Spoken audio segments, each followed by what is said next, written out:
He said, I retire from politics, or I go for the governor. Yeah. So they let them have my assurance. They say, watch me. Guys, I'm not coming back to the MP Kitui Central. This ticket, we must get it. We must get it. In the county. You go say, Makali Mulu. In the morning. Tunakusiana kwa uwanja. Tumalizane. If the only way to separate the three of us will be nominations, more than ready. The experience of 13 years. They must be ready for war. What if you lose? Obvious. That's why I'm in this game. Obvious. This is beyond facts. To encourage my Kitui Central people that as we look for the next person to take over from me, and I want to assure them that space will be vacant 2027 because I have no any plan on going back there. I've already made that decision. So that they start now identifying those who are claiming that they want to be MP Kitui Central. Are you in a position to help them decide whom they can? I would want them first of all to do their own research, to find out who are these people. As their leader, when the right time comes, I don't think there will be any problem for me to say I think these 3 or 2 might meet the bill. Consider one of them. But I don't want to appear because they have been telling me, where do you go? We want somebody who looks like you. Yeah. And I've told them the only person who can look like me is my son. Unless you want my son. So we want another Kenyan. Yeah. Because I have no intentions of my son taking over from me. We want another Kenyan who will have the same value system. Because I believe there are so many Kenyans from Kitui Central who can fit that value system. So that even as they look for this seat. And the fourth one is hard work. There's something we have done. We want somebody who believes in hard work, that you work for what you get. You don't go around collecting things because you've not worked. And then the final one is the most critical. And that's what they talk about me. A leader who can be trusted by the electorate. So that when he says, I'm going to do this, you do it. When you say this is not doable, they know it is not what? Doable. Now, if I get somebody who can fit those 5, I think I will be home and dry and tell them now, these ones, pick one from them, depending on how they express themselves, and whatever manifesto they will present to the electorate. Yes. Wow. So that is very, very clear. So moving on, I think I should ask this for the first time on our bench. What is your next political ambitions? Now, my next political ambition, and I think I've said it many times, is that if God will be gracious to me and see me through to 2027 being a healthy person and being what I am today, I will be shifting my political base to the governor. So I will be breaking my camp where I am as an MP and now starting a new camp as a governor. So I will be one of the people who will be going for gubernatorial position in Kitui County, come 2027. So God willing. Okay, so why governor? Why not senator? Now, what I've done with my team and my family, we've considered which other position, if I were to upgrade myself, I would go for. And this has been informed by past experience, my academic qualifications, and my political experience. And after considering, we have said, with the kind of work I've done for Kitui Central, if this work was to be done for the county, the only position which gives us the platform to do what I've done is the governor position. Because it's a position which will avail resources to me as a leader so that I'm able to do what I've been doing in a bigger scope to the Kitui County. If you go to the Senate, you know they have no fund. Yeah. If you go for the women position, you know I can't go for that because I don't belong there. So basically that's what has informed my decision. That we want to go for a position which now give us that platform to apply my skills, my academic qualification, and my political experience to serve our people better. That's what has informed this decision. And Mheshimiwa, before our colleagues joins the bench, your critics normally say you are only known in Kitui Central and not in the other part, the outside. Now, what I would want to tell them, ask them to come and visit my office. They will see that not even in Kitui. I thought when you started, you said I'm among the top academicians in Kenya. No, we are. Now we are talking about what we are not talking about You know, the Bible says, "Watu wanapotea kwa kutojua." So you know, when you don't know people, you underrate them. But I can tell you, Makali Mulu is not even a local. It's not a local leader, Kitui leader. I'm a Kenyan leader, and you can attest to that. You can attest because we engage in national discussions, not local. So people might not know Makali Mulu by seeing me the way you are seeing me. But I can tell you even my name in the county. You go say Dita Makali Mulu. In the morning.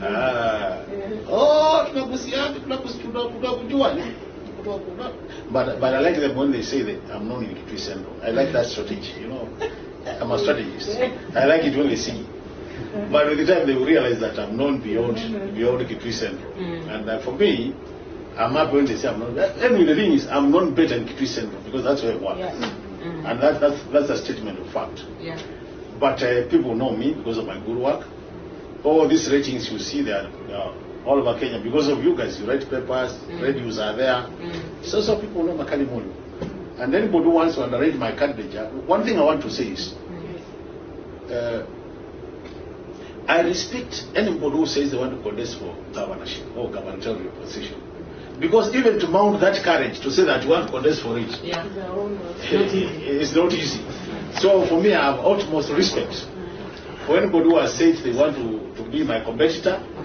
I respect them a lot because from where I sit, to make that decision, you have to consider so many factors. And if somebody has considered those factors and made a conclusion like me that I want to be a governor of Kitui, I salute them. So they are my worthy opponents who meet kwa uwanja, tumenyane. One thing I respect them for, when I look at the list, because I know them, I don't want to pretend I don't know them. Most of them are politicians. There are people who have won elections in the past. There are people who have lost elections in the past. So these are people who know how to win an election and lose an election. And I'm sure they have mobilized all their resources and energy to win, because nobody goes to lose. Just as I've mobilized my resources and energy to win. So tukutane kwa uwanja, tumalizane. Mheshimiwa Makali, we are still continuing with our discussion. We are taking over from our colleagues who left. So we want to advance the discussion they had about your gubernatorial aspirations for Kitui County. You said that you are ready for your competitors, your potential competitors. Mtapatana kwa uwanja. We know the first uwanja you are going to meet them, at least two of them, is at the Wiper nominations. Mheshimiwa, are you ready for the Wiper nominations? Number one. Number two, do you think the Wiper party, should be subject, the three of you, yourself, Honorable Kasalu, Senator Wambua, to a nomination? Now, as to the question as to whether I'm ready for the nominations, I want to say I've gone through nominations twice since I joined politics. The first time I went for nomination was 2007, my first attempt. That time I actually won the nominations, but because of my being green in politics, and this is no secret because it's known all over the place, somebody else got the ticket.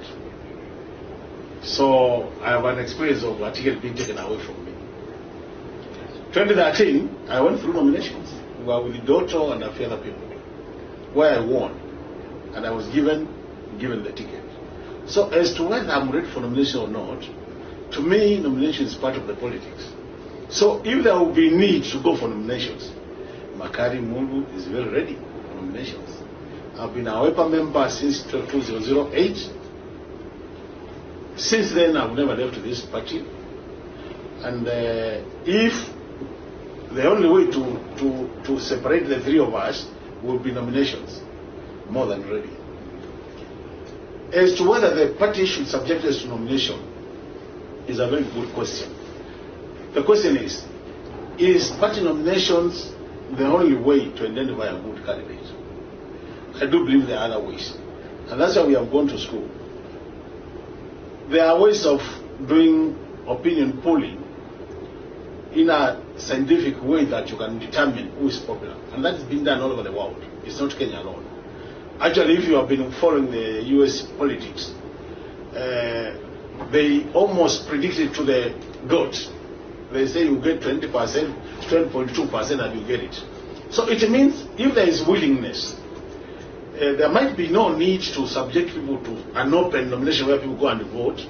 You could use the scientific ways of determining who is the most popular person, and on the basis of that, give you a ticket to such a person, so that you also avoid the issue of infiltration. Because you know, when you subject your candidates to a nomination, you allow the opponents to think of supporting the weak one, so that the final competition is between a stronger one and a weak one.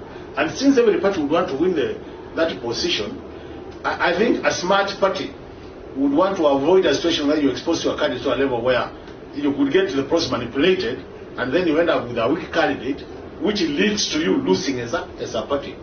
And this is important. What I'm saying is very important, bearing in mind that now we have what we call the political parties fund, where parties are getting allocation from that fund on the basis of the party's strength, in terms of elected members, in terms of special seats, and in terms of the total number cast for that party.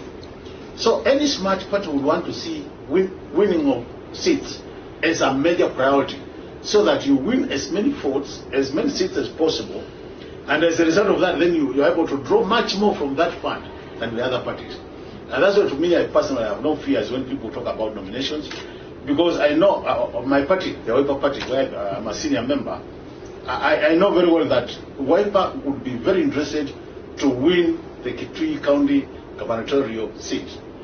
And since they would be more than willing to win that seat, they will also be more than willing to ensure that they present a candidate who can bring that seat home with minimal struggle. That candidate, according to you, is Honorable Makali Mulu. Obvious. That's why I'm in this game. Obvious. That's why I'm in this game. And I said earlier, I don't underrate one of my opponents. But I'm going to put in place mechanisms and strategies to ensure that I emerge the tops. As to how I'll do it, that's my secret, because I'm a politician. But I want to assure you on this bench, with the experience of 13 years, they must be ready for war. I have a question, Mheshimiwa, and taking cue from where my colleagues left. My name is Kitui Governorship. Mheshimiwa, having lost nominations before. Yes. And you guys in Parliament have made laws very strict, especially the Political Parties Act, whereby you can't move on to another party after the nomination. That's true. What if you lose? You know, when you go to election, the chances of you losing and winning are the same. There is a high probability that you win 50%. There is a high probability that you lose 50%. And just as it happens in an election, when you lose an election, you accept you have lost and you move on. So to me, I don't want to claim that this ticket must be given to me just because I'm a Wiper member. I think I need to give my party a good reason why they should give me the ticket. And that's the reason I'll give them through my strategies. Okay. That even if we go back down there for people to vote, people will be saying our candidate is Makali Mulu. So for me, I'm not leaving any room for this ticket, because you know this ticket is important. Yeah. I've been a member since I joined politics. So this ticket, we must get it.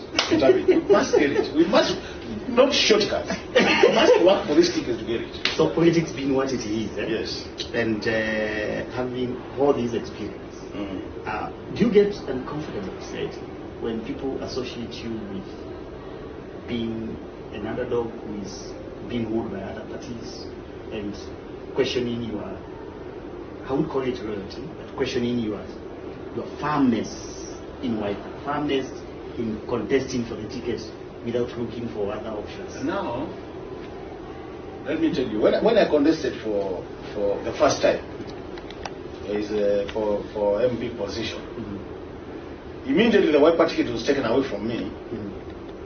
The following day, the presidential candidate was Kibaki.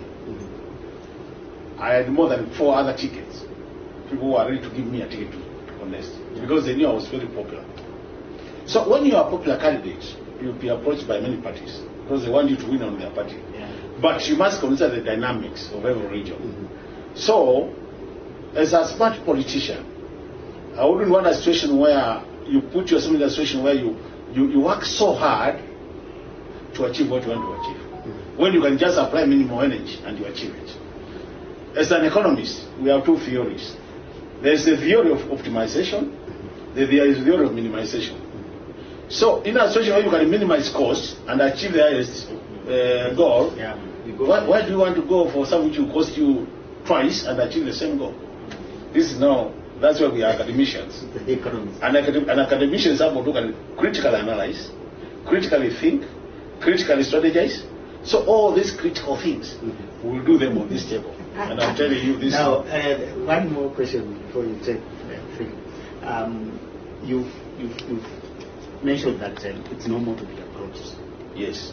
Have you ever been approached by any political party to leave Wiper and maybe be their candidate based on your Let me tell you this. popularity? Let me say this. For the time I've been a member of parliament in this parliament, Yes. we normally get very critical bills, very crucial bills, Yes. which require a lot of lobbying from the other side, the government side, for people to cross over. And because I've already built a name in this parliament, people know who Makali Mulu is. I can tell you even that nobody has ever approached me. Can we talk to you? You vote for finance bill, yes, or what it is now? They know it's Mamwangu. So even most of them can never approach me now. Because they know I'm a very strong Wiper member. And if anybody will think about approaching me, maybe when the party will have mistreated me and they say, oh, this guy now is no longer part of the party. But for now, I can tell you for sure, none of the other parties can think of approaching me to be their candidate. None. Unless Wiper says, no, this is how we don't want you, or they kick me out, none. Because they know what's my mom. And do you see that possibility? I don't see, because you know our party leader is a very experienced politician. If you just take an example of the last election, 2022, we were in that situation. There are people who are seen to be very close to him. They will get the ticket, but the ticket never went to them because the ground was saying otherwise. So, you know, we are all leaders under the party leader. Yes. And the party leader knows our strengths. He knows Makali Mulu is strong on this, so and so is strong in this area, so and so is strong in this area. And we can't all be the same. We don't belong to the same family. Like Makali Mulu is a totally different. Makali Mulu is a person, I'm totally different from the rest. There are things he will do which I can't do as a person. I will say, me, I can't do that. And the party leader knows that. Even when he's seated, even he watches me, will know that Makali Mulu is not a person who will be able to do this because I know him. He knows the others. He knows our strengths. And that's why the issue of the SWOT analysis becomes critical. At the right time, the party leader will be able to look at what are the strengths of Makali Mulu, what are the strengths of other two, and depending on our strengths, you will be able to know who should be placed where. And I can tell you, if that analysis will be done properly, wait and see. So much more, we're talking about the Wiper ticket here. Yes. And it's a crucial one because the party leader will be running for president. Yeah, obviously. Yeah, so my question is, do you sometimes get some fear, so jittery about people, some of your colleagues who are said to be very close to the party leader, Or more close. or more loyal to the Wiper leader, and to an extent that like they can be given the ticket based on loyalty, closeness, and other things? You know, if you look at my history as a member of parliament, there is a time those things you're calling closeness and what used to be part of us. At that time, those others were not there. So, it's like when you are three children in a family, and there's the young one, there's the middle one, there's the older one. I don't think the older one will always want to be with the mother every day when the young one is there. So, political maturity is also important. It's important. As I said earlier, Mheshimiwa Kalonzo from my seats, he knows my strengths. My strength might not be on the platform, on the political forums. My strength might not be So when he sits, he knows where can I use Makali Mulu to his best, based on his experiences, based on his this. And I'm sure we all belong to that family. He knows some of us might do things different from others, but matters loyalty to the party. I can tell you for sure. Those who doubted it because maybe they don't see me on the screens every day, it's not the party leader who can be able to attest to it, or those who have been in the party for long. As I said, I joined this party 2007. By the time I joined that party, we had people like Honorable Mosela, Honorable Madama, Honorable Mutula Kelonzo, Honorable Nabuki of Kaiti. So these are all people we know. We know the role they played in the party. We know how they left the party. We have been in that party since then, and we are still part of that party. So from where I sit, I think really our party leader, and I know he's a gentleman and a very experienced leader, there are mistakes he might not be able to make. And to make things work, let me tell you what the killer part of people is. Kitui County is just not another county. Kitui County is where the party leader comes from. And since he comes from that county, and there are high chances he's going to be the next president of Kenya, I don't think he wants to cause any problem which might make him lose the gubernatorial position. So this is what I call, in economics, we call them externalities. Externalities are factors which come and leave out the main factor. For example, to me, there are a number of externalities like when I let me say this. There are main factors and there are external factors. And I think some of the things you are mentioning, like being seen to be close to the party leader, being seen, those to me are externalities. They are irrelevant. Yeah, the externalities. What Kalonzo wants is, out of my 3 candidates, who can deliver me this seat so that I have my governor at home being my party governor. And with the minimal struggle. Struggle would be there because you have opponents. Yeah. But you know, if you take somebody who doesn't match that level, then obviously you lose. The other thing is, this is a county you would want it to be led like a model county, where things have been done right, because that's where the president will be coming from. So you want somebody who can go and do proper development, so that people are happy.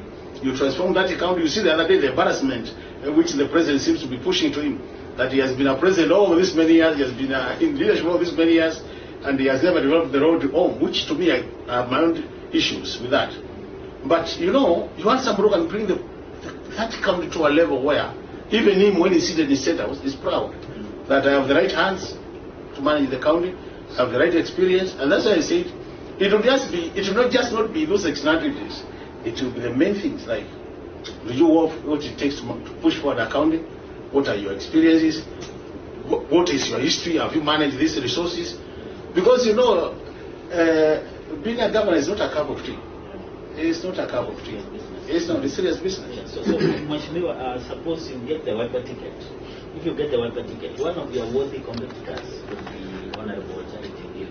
Because she's not on wiper, she's running in either party. She's different. Yeah. So you meet Gill at the ballot. Some people say when Kaluki Ngilu is running for governor seat, Makali goes down. Or Makali cannot compete against Honorable Ngilu. Now, or rather taking it differently, once Gilu is running, you are drawing support, basic support from the same village. So you kind of share the votes, and both of you may lose to another candidate. Are you able to beat Gilu hands down? No. Kitui Central? You know, I've said this many times. When I first joined politics 2007, my competitor was Honorable Charity Gill. I was actually trying to get out of our seat then. And I was just a consultant who had come from the offices. And truth be said, that time I gave her a run for her money. Just as green as I was. If you ask her, she will tell you that she got a run for her money. Now, having been in politics for 13 years, to me, anyway, the truth of the matter is, at one point, I was in a think tank. So when you hear Ngilu saying Makali and Ngilu, even someone who understands each other's politics, and me more, because I used to be the strategist. She knows. You once worked for her as a strategist in her team. In which years? 2002 election. Aska was part of the strategy team with Bavi, with this other gentleman, Bat. We were in that team. We supported her. And that's how I ended up being a board member at the KMTC. That's the only thing she could give me, which I appreciate, because I didn't have it. So I know Madame very well. We have worked with her. I have a lot of respect for her. But for me, I think really if we care about the future of Kitui County, the future, with all due respect, I think that would not be the case. So with all due respect. Mheshimiwa Makali, now you have served for parliamentary seat for now. You are that town now. Yeah, that town. Yeah. So if you get this governor seat for Kitui County, what are some of your priority areas that you want to address? Say in the first 100 days, what is it that you want to do for Kitui County people? For me, I don't think I really want to talk about the first 100 days, because there are quite a number of other factors that determine the implementation. But I think that there are areas I'm very focused on. There are what I'll call cross-cutting challenges in Kitui County, which we must get them right. One of them is the issue of water, which we've been speaking about since 1963. The issue of our health sector, we're having serious issues with our health sector in Kitui. The issue of the general infrastructure, and another cross-cutting issue is the empowerment of our youth, the women, the marginalized groups. That empowerment is quite important, empowerment programs. So those are some of the programs I'm thinking. And the question I will ask myself is, where do we get the resources to do this? Because we know how much is likely to come from the national government. And for your information, the amount from the national government is a formula which determines how much money goes to your area. So that formula is already approved by Parliament. It's a matter of putting the figures there, and you generate the spreadsheet, and you give each county their share.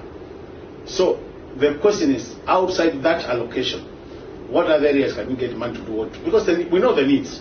Actually, anybody knows the problems of Kitui. The question is, how do we solve these problems, and where do we get the resources to solve the problems? So those are the two questions I would want to be answering. And looking at Kitui, and I've said it many times, God gave us a very dry land, but lucky enough, God also gave us a lot of natural resources, which can transform our county to be among the richest counties in Kenya. I know you guys, we have about 9 different minerals in Kitui which are not exploited. And any attempt to exploit them, it's already been at a level where people are just taking the money and putting in their pockets. So it means if, as a leader, you come with a good structure to exploit these resources, because they belong to the national government, minerals are national government. But if you look at the formula for sharing the proceeds, it's very clear that 70% national government, 30% to the county. So if we came up with a way of exploiting these resources, before even thinking of anything else, I can tell you, Moasia, this county can be changed. And what do you require to do that?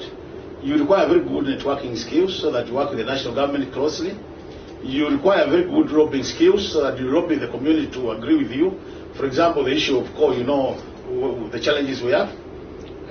And if you have the right lobbying skills, then such opportunities could arise and we have more money. The other day you saw this farm, fencing. Mukitatu was very much involved with this with 2013 we were with him. You saw Peter Muga, the chairman, took fencing to court on matters block C of our CC, because they were only given C.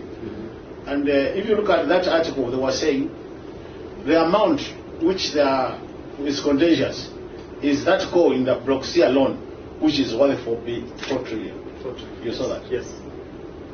So if you just take an example and say, assuming you have sorted the issues of the environmental pollution, and you have sorted the issues of the community, where you look them and they agree to that, this is an assumption. And you have 4 trillion coming to the national government. What share will go to Kitui? That percent of that, which is about 1.2 trillion. So if 1.2 trillion goes to Kitui as a result of that, a portion of that one mineral, a portion, because it's just one block. If you get 1.2 trillion, shall we be talking about healthcare, which is a problem? Shall we talk about roads, which we have a problem? So I'm just saying you need to think outside the box, and you have what it takes to change our country. And that's what I'm saying, as we were saying earlier, it just doesn't take the party ticket to do what I'm saying. It takes other more important factors. You need somebody who can visualize what I'm saying. For somebody who can get that resources and be in charge of those resources to change their lives. So to me, anytime I hear people focusing so much on a party ticket, I ask myself, so without the ticket, does it mean then you have no business? Or does it mean the ticket is only you come and work? Because these are the issues. Yeah. There is work and there is the political bit. So because you guys are always talking to people and you're communicating, I think it's important that you educate our people. Let's do civic education. That it is not good enough for Makali to get the party ticket and then I become the governor. It demands much more than that. Yes. I'll get the ticket, but I still need much more in terms of my experience, in terms of my exposure, because you need to have been somebody who has overseen utilization of public resources. And I want to tell you, utilization of public resources is not the same as utilization of corporate resources. Because as I said earlier, the systems and structures differ. So you see, so when you want to buy a pen now as an individual, you get to your pocket and buy a pen. Yes. 10 shillings that you go and write. When the government wants to buy a pen, there's a process. So you must appreciate that. And that's what I'm saying. I don't want to talk about the 100 days because it's also dependent on how the resources will be flowing from the national government to the county government. But I want to assure our people that I'm very clear in terms of what I want to do for Kitui County, in terms of my manifesto. I'm very clear on what I need to do to generate more on revenue, on source revenue, so that we boost whatever comes from the equitable share. I'm very clear in terms of what kind of public service I would want to have, because one of the things she's harassing us as a county is the issue of seepage, the governance issues, corruption and all those, what we call governance issues.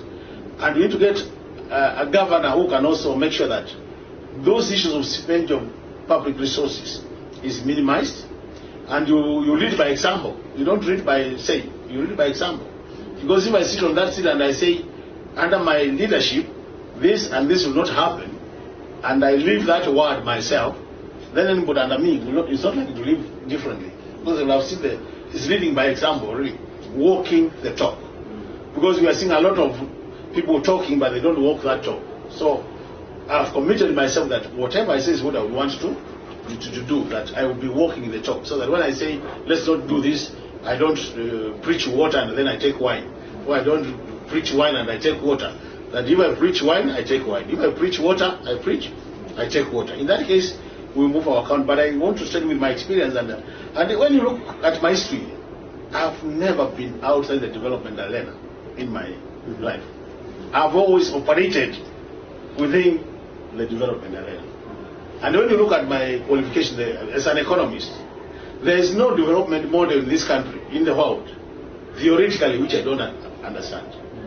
So when we are talking about development, the theoretical aspect of which I'll be able to appreciate because I know all of them. And I know which one works, which one doesn't work.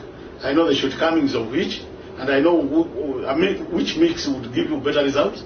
And that's why you see all those awards, because they are as a result of using of that brain, which has all that. So that you move progressively. Just taking you a little back. I've been served Kitui Central for 15 years, God giving us the grace to get to 2027. Has it either bothered you or given you some food for thought to imagine who will take over from you in Kitui Central? Yeah, sure, it has. And that ties political parties notwithstanding. No, it actually ties very close with what Musang was asking. That the four value things I was talking about, you know, anytime I sit, I'm just monitoring those who are saying, I want to be the MP Kitui Central. And I'm subjecting them to that new system. Is this somebody who can be good in public participation? Is somebody who has high levels of integrity? Is this somebody who can be trusted? The things I mentioned. So it worries me because anytime I'm just observing who are coming up, who would fit that bill as a leader, my expectation. But that doesn't mean that we get a perfect fit for myself. You might not get that. But so, as of now, what I'm doing is just watching the space and trying to see who are coming up to say they want to be the MP, because you also can't pull someone from the house to become MP. They must show some interest so that you support already and demonstrated interest. So as of now, I can't tell you if there's anybody I've seen. I'm still observing them because they have just come up. Some of them are just saying I'll be MP. We've not listened to the manifesto. We have not listened to what values do they stand for. So as we continue, we will be able to pick. But I can tell you for sure, we can't miss somebody who will be able to push Kitui Central to the next level. So has anyone approached you now that you know that you're not going for a seat? All of them, they approach me, but I tell them, first of all, work on your ground. All of them, they talk to me. And they know they are not, they know they are taking this thing from somebody who has already set the bar a bit high. So they must also work hard to push that bar that level. So what I'm telling them now is, because the ground is open and it's still a bit early for MP position, can you reach out to the people, think about your manifesto, think about what you do, so that as we continue now, because if somebody comes to ask them, what is now your manifesto, tell them I'm still developing it. So we can't go further than that. But we'll do this in a very programmatic way, where we look at who, as I said, you look at the experience of somebody in terms of academic qualifications, practical experience, political experience, because these are all important. We'll look at if we get up 2 to 3 we can narrow down to, then we can advise our people. Out of these 3, if you pick any, because you don't have angels. We are not, even me, I'm not an angel. We can say with these 3, they might be having some challenges, but we are not as many as the others. So out of these 3, if you choose one, we'll be home and dry. The other thing, we also would want to get somebody who would be willing to also learn. You need somebody who can come and consult. Like now, if you get somebody who goes out there public and says, Makali has not done anything, despite being there for 15 years, and you ask yourself whether he's blind, because Kitui said to elect me 3 times consecutively, I must do it. So if somebody says Makali has not done anything, it means from the word go, they know somebody can sit down and discuss my development record. So such people are just disqualifying themselves from the word go. By the way, if you run for a 4th term, would you win? Obvious. That to take it over. Today, if I decide to go back to get they will disappear. They will not be there. But I want to give them that assurance that I'm not coming back. Okay. I've actually made my mind. It's either I retire from politics or I go for the government. Yeah. So they let them have my assurance as they watch me. Guys, I'm not coming back to the MP Kitui Central. Prepare your manifestos, prepare your campaign strategies, because the seat will be vacant 2027. Okay. You can hold me for that one. Mheshimiwa, it's a good interview. Now, we've seen for the last 15 years 2 sets of leadership in Kitui. We had Dr. Malombe for the first time. We had Gilu, and now Malombe again. Those are 2 extremes and contrasts. Yeah, that's true. What are Kitui people likely to see? Will you be taking a middle ground in terms of the development model, or you will go by either side? Truth be said, each one of them, they have their strengths and also weaknesses. Yes. And from where I sit, I will take the strengths of each and avoid the weaknesses of each. Because when you look at both of them, politically, it's not a secret. Kitui is stronger than Malombe. Politics. If you go to politics, yes, he's stronger than Malombe. Matters development, Malombe is stronger than Gilu. So you marry both. From where I sit, I think I'm actually the best person suited to fit that bill of matching both. Because I've been in politics for 13 years as an elected member of parliament. I've been in the development arena for more than 20 years. So I think what I'll do, I'll be able to calm that balance, to bring on board that balance where we can do development but still manage politics. And management of politics is critical, because you have a county assembly who will be passing your budgets, who will be passing your policies, who will be passing your laws. So the politics, you can't ignore it. But once you sit on that seat of governor, you must then minimize the politics so that you focus on development. But behind your mind, you know very well, these guys who are politicians there, they are critical to your output. And I think if you get that person, and I think that I fit that bill very well. So I'm just saying in short, I'll be able to balance it, because you know the two of them are like extremes. One is very good at development but extreme politically, challenges. The other one is politically, the other extreme, development. So you need to have a look and balance these two, and I think that's what I'll be bringing to the table. So well said by you. I'll be borrowing the strengths of each and then add my own strengths, and I think we'll have a better Kitui County.